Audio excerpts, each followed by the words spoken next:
कक्षा 8 चैप्टर 7 बुनकर, लोहा बनाने वाले और फैक्ट्री मालिक।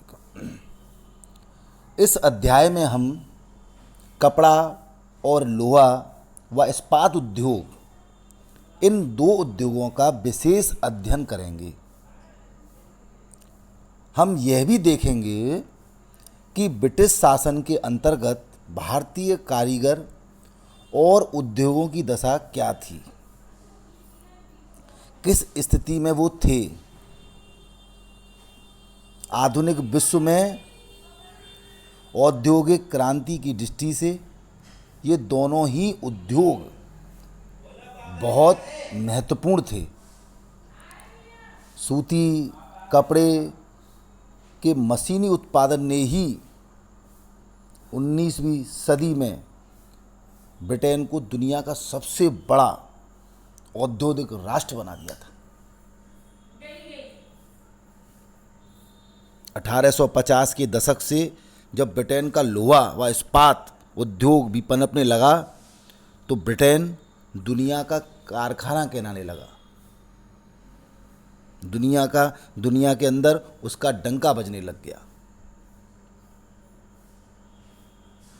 ब्रिटेन के औद्योगिकरण और भारत पर ब्रिटिश विजय और उपनिवेशकरण में गहरा संबंध था।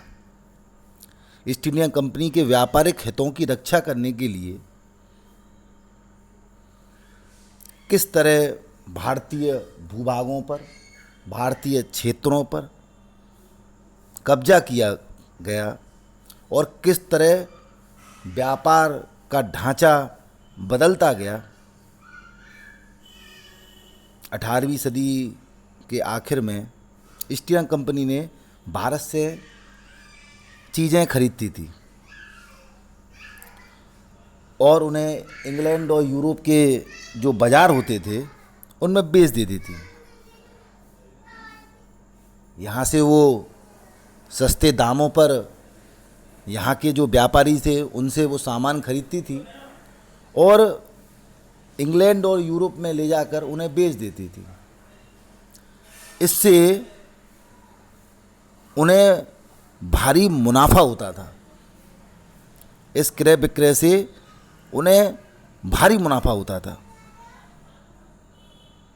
समय बदलता गया, अब ब्रिटेन पर भी औद्योगिक उत्पादन करने का दबाव बनता गया। वहाँ भी औद्योगिक उत्पादन लगातार बढ़ने लग गया। वहाँ के जो उद्योगपति थे वो भारत को अपने औद्योगिक उत्पादों के विशाल बाजार के रूप में देखने लग गए। इस तरह ब्रिटेन से जो तैयार माल था अब भारत के बाज़ारों में आने लग गया। भारत के जो व्यापारी थे उनके पास आने लग गया।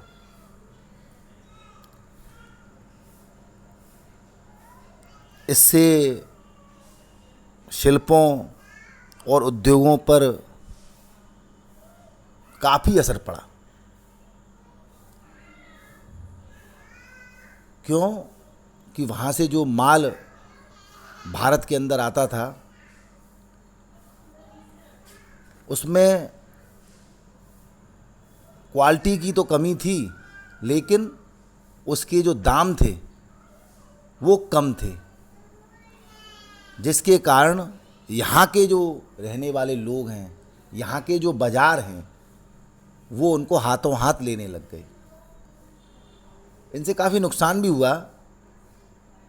भारतीय व्यापारियों की तो मानो कमर ही टूट गई। अब उनका सामान गुणवत्ता में तो अच्छा था लेकिन महंगा था। इस कारण यहाँ के लोग जो हैं ब्रिटेन और यूरोप से हुए मालों को खरीदने लग गए। तो इस प्रकार यहाँ के जो व्यापारी थे उन पर इस बात का गहरा प्रभाव पड़ा।